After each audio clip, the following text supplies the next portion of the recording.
अस्सलाम वालेकुम, मेरा नाम है मोहसिन और आप देख रहे हैं मेरा YouTube channel Mohsin Ali blogs. आज के दिन में हमारा काफ़ी वो मटेरियल आ चुका है जो हमने अपने बर्ड्स के लिए केज बनाना था।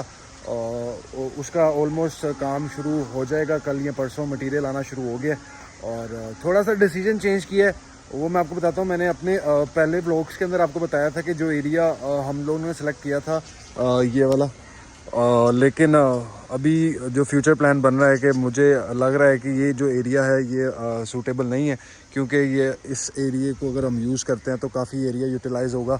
तो इससे बेहतर है कि हम ये एरिया के अंदर बनाएं, क्योंकि ये जो बकरियां वगैरह ये सारी उधर ट्रांसफ़र कर देंगे तो ये सारा एरिया हमारे पास फ्री हो जाएगा। तो फिर हम यहाँ पे ही सारा कुछ करेंगे। और इसके अलावा आपको एक चीज़ मैं 2-3 दिन से नोटिस कर रहा हूँ, तो वो मैं आपको दिखाना चाहूँगा। ये एक फाख्ता है, ये हर रोज़ तकरीबन इसी टाइम आती है और अपने हिस्से का खाना पीना करके चली जाती है। तो मैंने सोचा कि आपको दिखाऊँ, शायद आपको कैमरे में ठीक से नज़र ना आ रहा, क्योंकि जो सराउंडिंग में काफ़ी चीज़ें ऑब्जेक्ट्स पड़े हैं ऐसे, तो उसके ऊपर फोकस नहीं हो रहा। लेकिन आई होप कि आप वो देखें, बास्केट के बिल्कुल पास ये फाख्ता।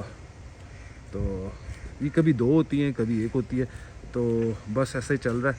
तो इंशाल्लाह मेरा प्लान है कि इस चीज़ के अंदर भी एक आती हैं, मतलब फाख्ता इंपोर्टेड आती हैं। तो इन फ्यूचर जब हम बर्ड्स रखेंगे तो सारी चीज़ें ये वाली रखेंगे। तो ये तो बहुत कॉमन है, ये हमारी समझ में यहाँ की लोकल है।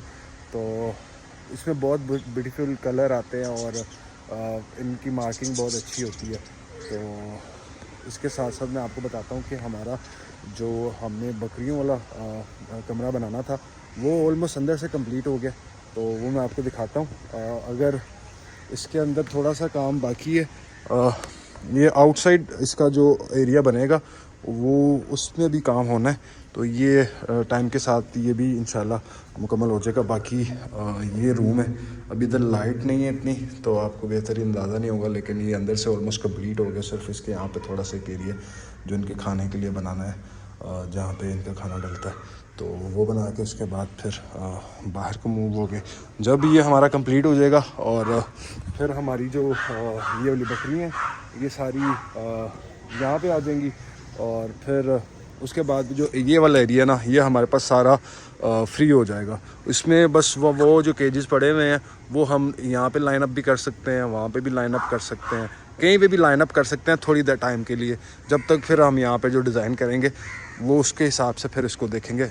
ऑलमोस्ट ये जो सारा एरिया ये जी हमारे काम के अंदर यूटिलाइज़ नहीं होता, ये सिर्फ हमने अपने शौक के लिए रखा हुआ है। यहाँ पे पहले जो लोग पहले से मुझे जानते हैं, यहाँ पे हमने वेजिटेबल्स और बहुत चीज़ें लगाई हुई थी। तो इवन हमारे घर में मतलब सब्ज़ी भी यहाँ से जाती थी। तो अभी सिचुएशन ऐसी है कि काम की तरफ ज़्यादा फोकस था हर बंदे का, तो ये चीज़ें इतना कोई देख नहीं रहा था। तो अब ये है कि यहाँ पे हम ये चीज़ें तो नहीं रखेंगे कि मतलब ये यहाँ पे पौधे शौधे नहीं उगाएंगे उस तरह से, प्लांटिंग सब्जियाँ वगैरह, लेकिन खूबसूरती के लिए हम यहाँ पे दरख्त और पौधे लगाएंगे। वो भी जब हम सेलेक्ट कर लेंगे कौन कौन सा एरिया हमने अपने बर्ड्स को देना है और हमने कौन सा एरिया अपने डॉग्स को देना है। डॉग्स का तो ऑलमोस्ट है, मैं सोच रहा हूँ कि यहाँ पे भी 1-2 मैंने रूम बनाना है। डॉग के लिए ब्रीडिंग रूम होता है, वो भी मैं आपको साथ से बताऊँगा कि क्या किस तरह से मैं चेंजिंग करना चाह रहा हूँ उसके अंदर। और मैं कोशिश करता हूँ कि आज मैं कोई एक आधा डॉग निकाल के मैं आपको बाहर निकाल के दिखाऊँ, उसके बारे में बताऊँ और सारा कुछ। तो मैं बेसिकली उस साइड पे इसलिए नहीं जाता क्योंकि वहाँ पे मैं जब जाता हूँ तो मेरे सारे डॉग्स शोर मचाना शुरू कर देते हैं कि उनको लगता है कि ऐसे इतना शोर नहीं मचाते, लेकिन जब मैं कोई भी लीश पकड़ता हूँ ना तो वो समझते हैं कि अब मुझे बाहर निकालेगा, तो वो सारे ही चिल्लाना शुरू कर देते हैं। और उनमें से अगर एक निकालो ना तो फिर जो दूसरे बाकी है ना वो ज़्यादा और चिल्लाएंगे, क्योंकि आपको पता है डॉग्स के अंदर जेलसी फैक्टर बहुत होता है। तो वो जेलस हो रहे होते हैं कि यार उसको क्यों बाहर निकाला, मुझे भी निकालो, तो फिर उस वजह से बहुत ज़्यादा शोर हो जाता है।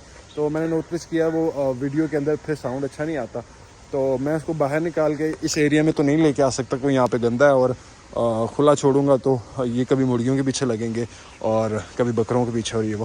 तो मैं उस साइड पे या छत पे लेके जाता हूँ 1 या 2 डॉग, तो वो मैं आपको दिखाता हूँ। पता लगा है कि ये जो हमारी भैंस का बच्चा था ये दूध नहीं पी रहा आज, तो मैं इसके लिए ग्राइप वाटर लेके आया हूँ। हम इसको पिलाते हैं और मुझे उम्मीद है कि ये इससे काफ़ी बेहतर हो जाएगा, क्योंकि मैं अपने डॉग्स के जो बच्चे होते हैं और बकरियों के बच्चों को भी इवन ये पिलाते हैं, इंसानों के बच्चे भी ये पीते हैं।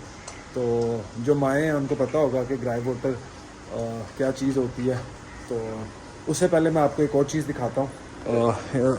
यहाँ एक बार देखिएगा, ये अपनी हाइट के अंदर अपनी माँ जितना हो गया और अभी भी दूध पीता है। मैंने अपने पिछले व्लॉग में बताया था कि ये बज़ाहिर बहुत बड़ा लगता है लेकिन अभी बच्चा है। तो आप देख सकते हैं ये किस तरह से मज़े के साथ अपनी माँ का दूध पी रहा है।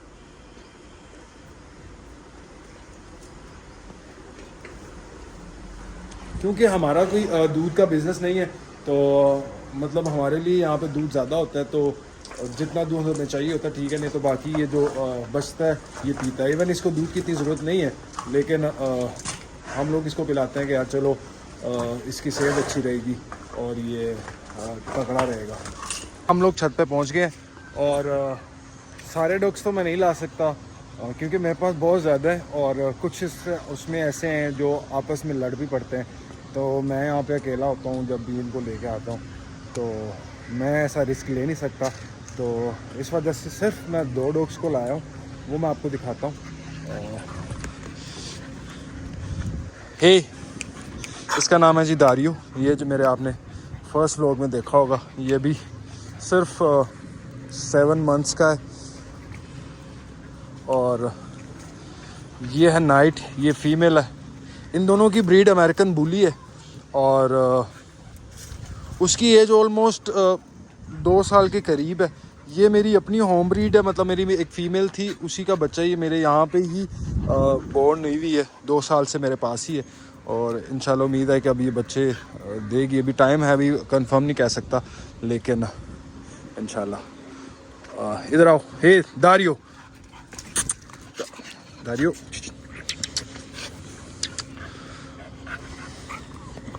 आप लोग ये देख रहे होंगे इनकी जो मार्क पड़ रहे हैं, ये इसके ये जो ब्लैक कलर होता है ना, स्पेसिफिकली डॉग तो वैसे भी शेडिंग करता रहता है टाइम, मतलब जब मौसम ऐसा आता है तो ये अपने जो जिस्म के बाल हैं वो गिरा देते हैं और नए बाल आते हैं। तो ये सारी ब्रीड्स के अंदर होता है डॉग्स की, और लेकिन क्योंकि ये ब्लैक है तो ब्लैक के अंदर बहुत प्रोमिनेंट होता है ये चीज़। इवन ये भी शेडिंग कर रहा है, लेकिन आपको देखें ये बिल्कुल भी नहीं लग रहा होगा, लेकिन आप ज़्यादा नोटिस करें तो देखें इसके कलर थोड़े से यहाँ से कुछ और है, यहाँ से कुछ और है। तो ये बाल अपने नए पुराने हैं इसके, तो ये टाइम टू टाइम सही होते जाएंगे। और ये देखें इनका वैसे आपस में कोई रिश्ता नहीं है, मतलब मेरे पास कुछ ऐसे हैं जो आपस में बहन भाई हैं और बहुत रिश्ते हैं, नानी परदादी वाले भी, सारा सिस्टम यहाँ पे है। मेरे पास यहाँ पे मतलब 10 से 11 डॉग हैं, लेकिन वैसे मेरे दोस्तों के पास और मेरे दोस्त ऐसे हैं जो डॉग अफोर्ड नहीं कर सकते थे, तो क्योंकि ये एक्सपेंसिव होते हैं, जिन्होंने रखे हैं उनको आइडिया है कि ये क्या है, क्योंकि बेसिकली ये अमेरिकन ब्रीड है, ये यहाँ की लोकल ब्रीड नहीं है, तो ये थोड़े से एक्सपेंसिव होते हैं। तो जो लोग अफोर्ड नहीं कर सकते थे, मेरे जो दोस्त हैं बहुत क्लोज हैं, तो उनके पास भी मेरे डॉग्स हैं कि वो शौक़ पूरा करें अपना, और जब शौक़ पूरा हो जाए तो फिर वो मुझे वापस दे दे। तो इस तरह से निज़ाम चल रहा है। अगर ऐसे काउंट करूँ तो मेरे पास 20 से 25 डॉग मेरे अपने हैं, और दोस्तों के मिला के तो वो हमारे पास अनलिमिटेड है, मैं गिन नहीं सकता। इवन ऐसा होता है कभी कि मैं ख़ुद के डॉग्स भी गिन नहीं पा रहा होता कि यार मेरे पास कितने हैं एक्चुअली अभी इस टाइम। तो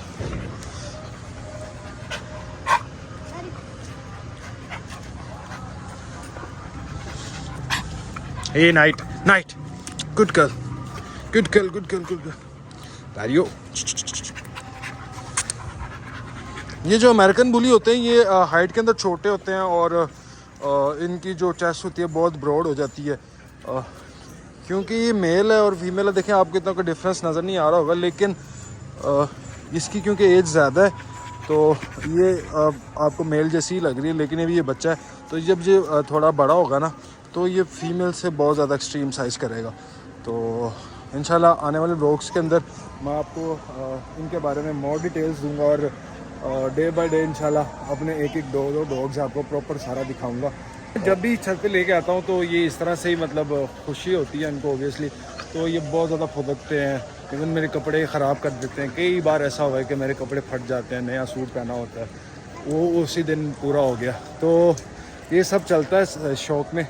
तो अब देखें क्योंकि टाइम गुजर गया, अब ये थोड़े रिलैक्स हो गया। अब इनको छोड़ भी देंगे ना, एक मिनट छोड़ दो इसको, छोड़ो इसको।